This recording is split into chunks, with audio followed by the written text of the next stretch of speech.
Okay, Dave, so Luke Pletcher was on tonight. Dave Habat didn't look so much on tonight. He comes on, he horses you in a double, runs you off the mat into the pads here. So it's different here, too. We're in this little MMA room, right? Yeah.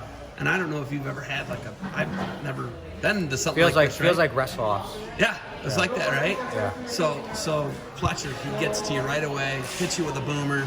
Could have been 4, they only gave it 2, and then from that point on, he kept coming at you, and he kept hitting you, and you just couldn't get any shots going. Mm-hmm. What was so different about him tonight? Was it the warm-up? Was it the weight cut? What was different for you in a losing effort against Pletcher?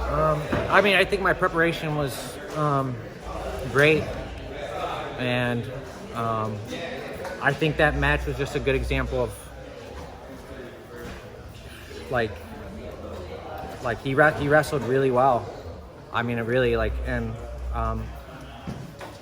so the way that, a good way to put it is the way that I expected him to feel. He felt kind of how I expected him to feel. I felt like that I would be able to react, but like the double leg, I think in my mind I could have stopped it, but he got it, took me down. On the single leg, I knew, he felt how I thought. I've never wrestled him before, but he felt kind of like how he looks. He felt really strong, and he's low, so I knew it'd be hard to get in on, but I thought I'd get to his leg. I knew he'd get to my legs. I knew he was heavy with the collar tie. I just thought that my reactions would be better, and also I would be a little more offensive, So, but yeah, the preparation was great, and I think, I guess you could say it's, I have no excuses.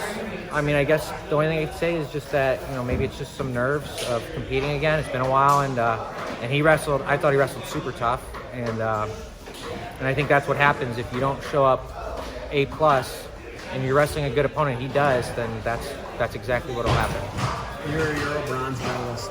Yeah. It's really tough to do. Nico was talking about it in the broadcast. And one thing I was saying is I've been wrestling Bajrang every day. I've been wrestling Pantaleo every day. I've been wrestling Kane Store. Training I'm not comparing Luke to them, but I'm just saying they're not kicking my ass or something. I'm wrestling great, so I think I can do better than that. But hats off to Luke. That was a very tough match for me, and he's strong. And if I had gotten his legs, I know how tough that can be too. So yeah. I guess the frustrating part is just where do you the preparation was perfect, the warm-up was perfect, the weight cut was perfect, just the, there's a part of it too, there's all the preparation that you need to do to win, but then there's the moment, and I guess just for the moment, I definitely wasn't my best, but I got to give Luke credit. He wrestled awesome. I've been following you since a youth wrestler, right? And now you're a father of 2, and things have changed, and I follow your early C's, everything, man. Your high school, your college, and I've always been around you either as your coach, as your guy who tortures you because you sleep in for runs. Yeah. How hard is it to talk after a loss? You brought that up. I gave you an out. I said, hey, Dave, you want to talk about it? Yeah. How hard is it to talk after a loss? It's tough, and I think part of being a man is facing that. If I get to win this match or an NCAA championship, and then everybody wants to talk, then I think being a good role model is talking when you lose. And other professional athletes and stuff, they have to deal with it. You lose in the Super Bowl, you have to go talk to a bunch of reporters that you're not, you and I have a good relationship, and we do go way back.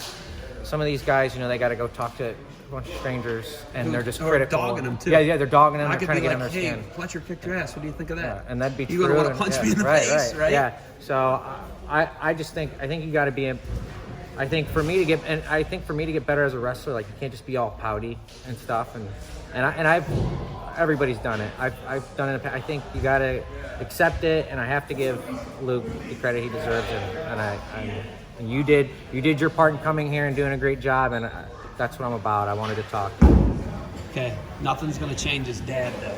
You're going to drive 45 minutes to Steubenville, I'm guessing, and you're still got to be dad. Yeah. Your kid poops his pants, you're going to change his diaper. Mm-hmm. Your daughter pulls a glass of milk onto the floor, you got to clean it up. Yeah. That doesn't change. Right. How do you kind of go right into dad mode? Well, I'm excited for that. I'm excited for it, but that's all me and my wife talk about. Is how parenting's tough. When you go to a family party and you want to play with kids, everybody wants to play with kids and stuff. That's fun, but Yeah, how about when you lose a match, you know, you get killed, or anything. Like the thing is, you still have to go be a parent. Like I have to go be a dad tonight, but you know, yeah, on an average day, you want to have fun, you play games, it's great, but there's tough days too. So, All right, where are we gonna see you next? You know?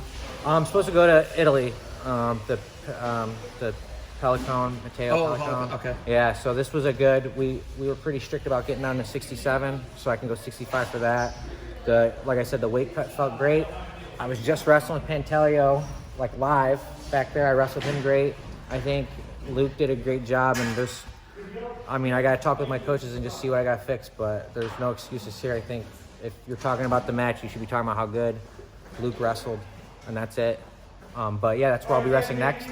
I got the Matteo Pelicon in January, and then we're gonna probably wrestle in February, and then I have the European qualifier in like March, I think towards the end, and then I plan on qualifying there. But if I have to go to a last chance qualifier, that's in April.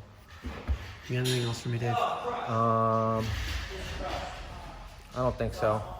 Thank you for the time, man. It's always, you talked to me when you lost the NCAA finals. Yeah. And when you had to go warm your teammate up was the only reason you had to leave the interview. Yeah.